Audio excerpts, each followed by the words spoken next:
20 amino acids. May essential o non-essential amino acids. Now,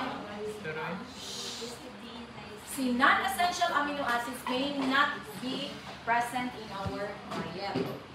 So they can be synthesized by the cell and then can be used as energy. So, bisag we are starving class. Halimbawa, nahurot na inyo ang fatty acids.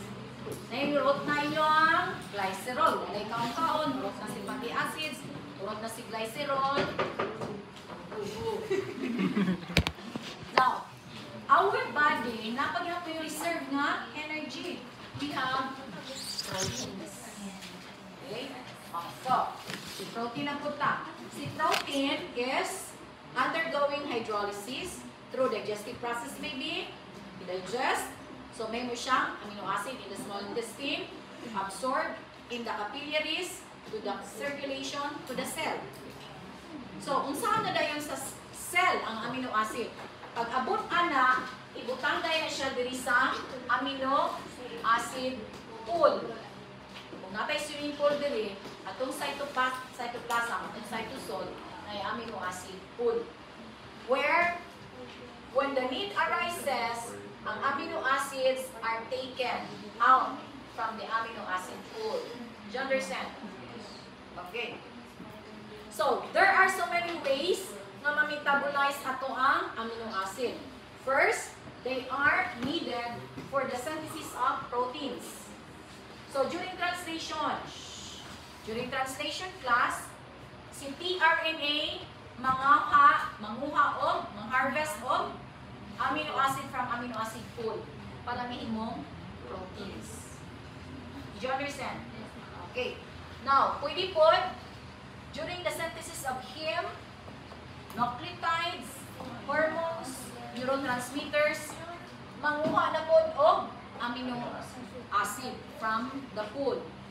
Or, pwede po ang amino acid mo-undergo og oxidation process para timuon og carbon skeleton. Isa na mga carbon skeleton. Like for example, timuon siya og during building process. Carbon skeleton, like carbohydrates.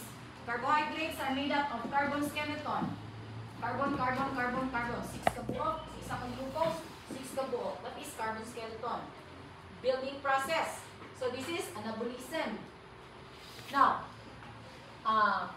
pwede po, out of that, i-break down, out of that carbon skeleton, i-break down siya, dayon, mo enter into pyruvate or pyruvic acid. I-break down siya into amino acid, dayon, enter into pyruvate acid or pyruvic. So, moabot siya.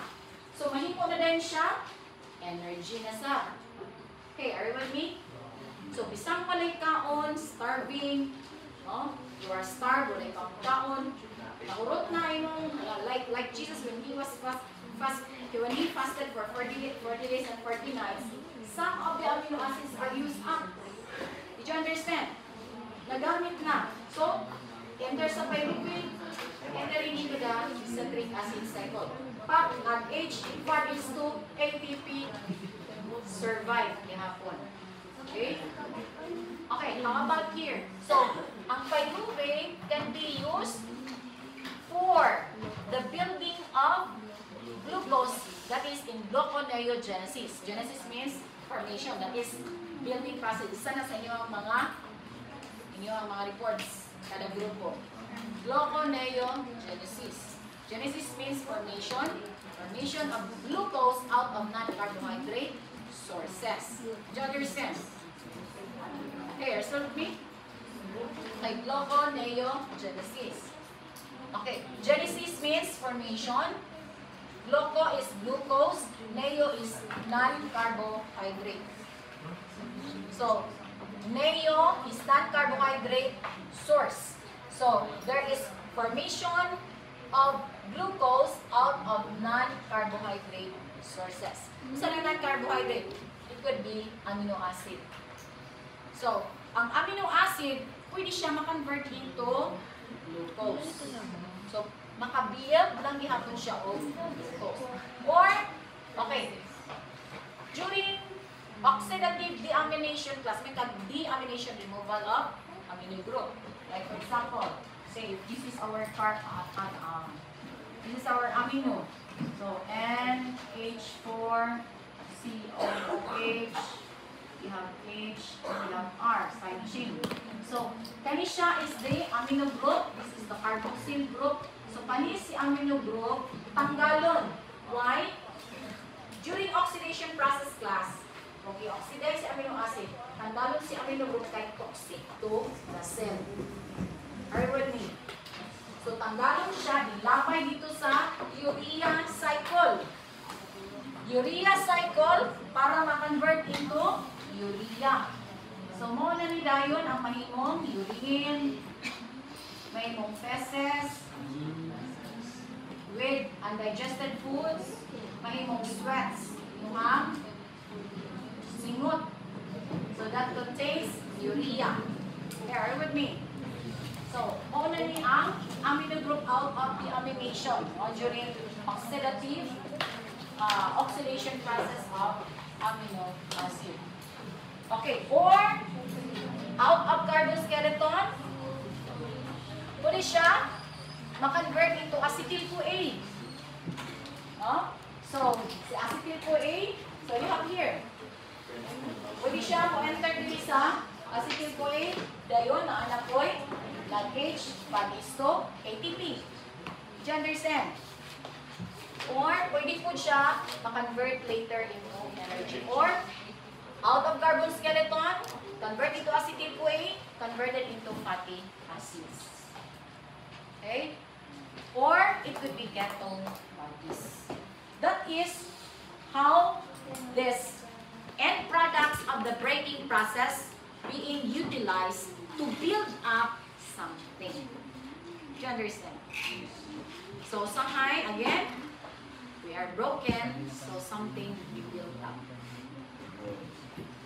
Okay? Any more question?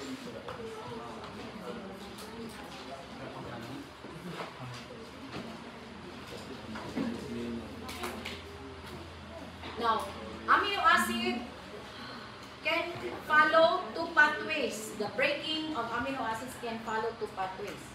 So, asa sila musulod nga pathway when they are broken? So, some amino acids are grouped as glucogenic and some are grouped as ketogenic. When you say glucogenic class, katong mga amino acids mo enter sa pyruvate or mo enter diri sa acetyl-CoA, they are called, or oxaloacetate, I should say. Oxaloacetate, dili. Acetyl, pyruvate or oxaloacetate, they are called glucogenic. While ketogenic, kung enter sila diri sa acetyl-CoA, alpha-ketoglutarate, so, muna yung mga ketogenic. Okay, we have here specific amino acids, kung asa sila mo enter. Okay, class. Specific amino acids. Okay, take note of this. Kung asa mo sulod ng pathway ang kada amino acid. So, nagulagin nyo lang ba? Sige na. Yes, yes. Ketogenic. Ketogenic. Ketogenic. So, some, okay, kani. Okay, so, kani siya, diri ma, aspargine, aspartate, glucogenic. Kaya sa oxaloacetate man og sa pyruvate. So, glucogenic. The rest, they are ketogenic. Okay, we have here some classifications already, which is tabulated na. Inyo nandito ko, ano? Glucogenic. Kung sa itong mga amino acids ng glucogenic, meaning, musulod sila sa pyruvate or oxaloacetate. Okay, can memorize that. How about this ketogenic? Ketogenic, mo enter sila sa acetyl-CoA or alpha-ketoglutarate.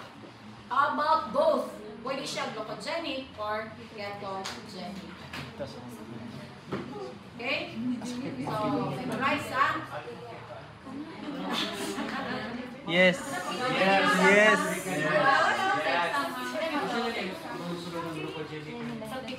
Ang glucogenic, pyruvate, sunod sa oxaloacetate. Ang ketogenic. Ketogenic, sunod siya sa acetyl-CoA, sunod siya sa alpha-ketoglutarate.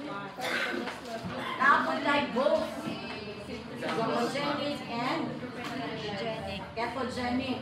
Isoleucine, phenylalanine, tryptophan, and isoleucine. Ayaw na ko na yes! Yes! Ang malas. Ay! Breakdown of Breakdown yung